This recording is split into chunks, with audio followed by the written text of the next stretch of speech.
You don't replay conversations because you're insecure.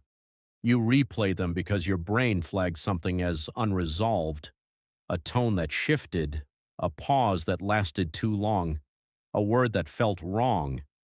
And now, 3 days later, you're still running that 30-second exchange in your head, analyzing, correcting, rewriting what you should have said. Here's what makes this worse. Your brain doesn't do this because it's broken. It does this because it learned early that missing social cues had consequences. This video is about why conversations don't end when they're over, and why your mind treats every interaction like evidence that needs examining. Most people finish a conversation and move on within minutes. You finish a conversation and it stays with you for days. Not because the conversation mattered. Yeah, but because your brain can't let go until it's certain nothing went wrong. Did they sound annoyed? Were you too much? Did that joke land wrong? Should you have said less? And the questions don't stop. They loop. They build. Until a simple 5-minute exchange becomes an entire internal investigation. People think this is overthinking, but it's not thinking too much. It's your brain doing exactly what it was trained to do: scan for threat, detect inconsistency, prepare for danger. This is the part people miss. The replay isn't happening in your conscious mind.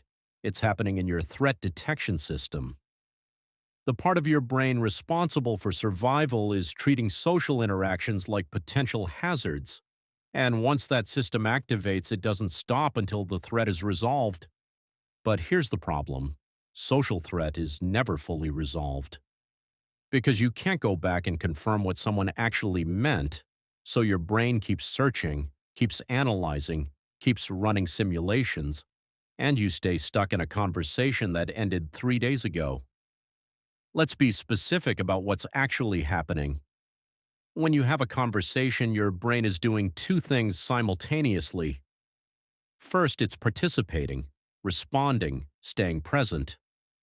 Second, it's monitoring, scanning for signals, tracking tone, facial expressions, pauses, word choices. For most people, the monitoring stops when the conversation ends. For you, it doesn't. Your brain keeps processing. It reviews the interaction like footage, looking for things you missed in real time, and almost always it finds something, a micro-expression you didn't catch, a shift in energy you felt but couldn't name, a response that seemed slightly off. And now you're back in it, replaying, trying to decode what actually happened, and this is why it doesn't stop. Because your brain isn't replaying the conversation to torture you, it's replaying it to protect you. It learned early, probably in childhood, that misreading people led to problems. Maybe you grew up in a home where mood shifted unpredictably, where you had to track adults' emotional states just to stay safe. Maybe you were punished for saying the wrong thing, or ignored when you needed attention, or criticized for being too much. So your brain built a system: monitor everything, miss nothing, analyze afterward. And that system is still running, decades later, even when you're safe, even when the stakes are low. Even when the conversation was completely normal, your threat detection system doesn't care. It's doing its job. And its job is to make sure you never miss a cue that could hurt you. Now let's talk about what this does to you over time. First, it makes you exhausting to be around, for yourself.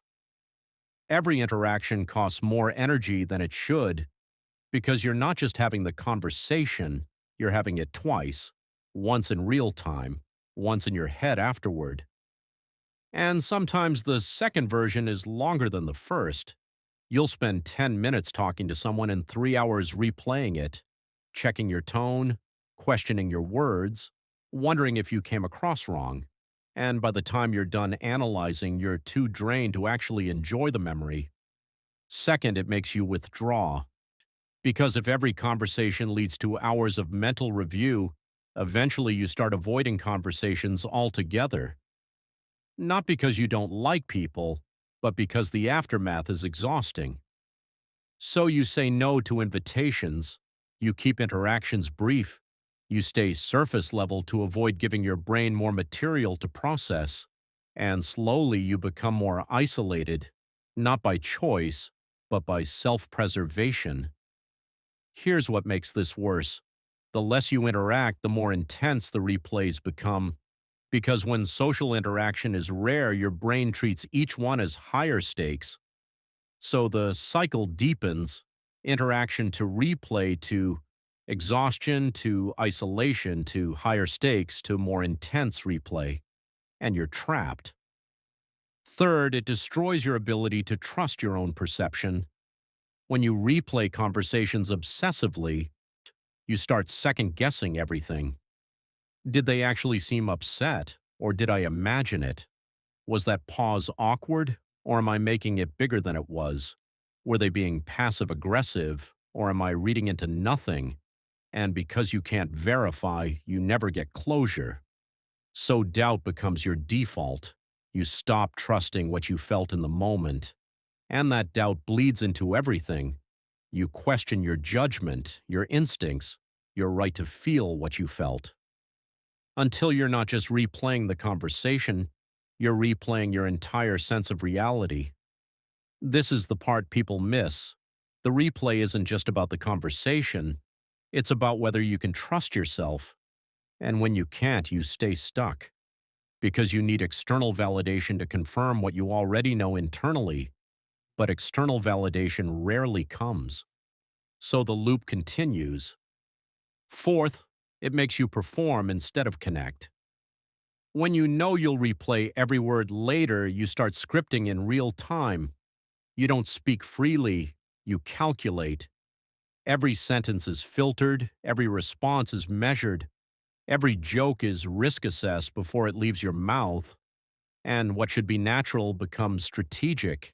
You're not connecting with people, you're managing their perception of you, and that's exhausting because you can never fully relax. Even in safe relationships, you're monitoring, adjusting, performing. And the tragic part, people can feel it. They sense the distance, the hesitation, the over-control, and they pull back.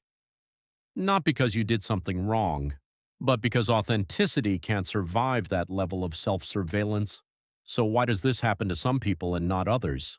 And this is why it doesn't fade with time, because this isn't a habit you picked up. It's an adaptation your nervous system made, probably early. Probably in response to an environment where reading people correctly was survival. Children who grow up in unpredictable homes develop hypervigilance. Their brains learn to track emotional data obsessively. Because missing a cue, missing a parent's mood shift, a sibling's anger, a sudden change in household tension could mean emotional or physical harm. So the brain builds a system, replay everything, analyze every interaction, never stop monitoring. And even when you leave that environment, the system stays active, because nervous systems don't forget. They just keep running the same protective program, even when protection is no longer needed. Now let's be clear about something. This pattern didn't make you more socially skilled. It made you hyper-aware. And hyper-awareness feels like skill, because you do see things others miss. You notice tension before it's named. You catch dishonesty before it's obvious. You sense when someone's pulling away before they say it out loud. But that's not social intelligence. That's survival sensitivity. Real social intelligence includes the ability to let things go, to tolerate ambiguity, to trust that not every signal needs decoding, and you can't do that because your system won't let you. It flags everything as potentially meaningful, and once flagged, it demands resolution. But most social interactions don't offer resolution, they offer ambiguity, and ambiguity is what your brain can't tolerate. So it keeps searching, keeps replaying, keeps trying to force certainty where none exists. So what does this mean for you now? It means the replays won't stop just because you understand them. Understanding why your brain does this doesn't turn off the system. But it does something quieter. It stops you from blaming yourself for being too sensitive or overthinking everything. Because you're not overthinking, you're over monitoring, and that's different. Overthinking implies a choice. Over monitoring is a nervous system response, one you can work with, but not one you can simply decide to stop. Here's what you need to know. You're not broken because conversations stay with you. You're not weak because you replay interactions for days. You're not damaged because you can't let things go the way others seem to.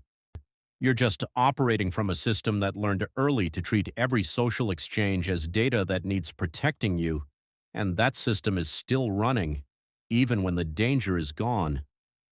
Understanding this doesn't make the replays disappear, but it makes them make sense, and sometimes that's enough.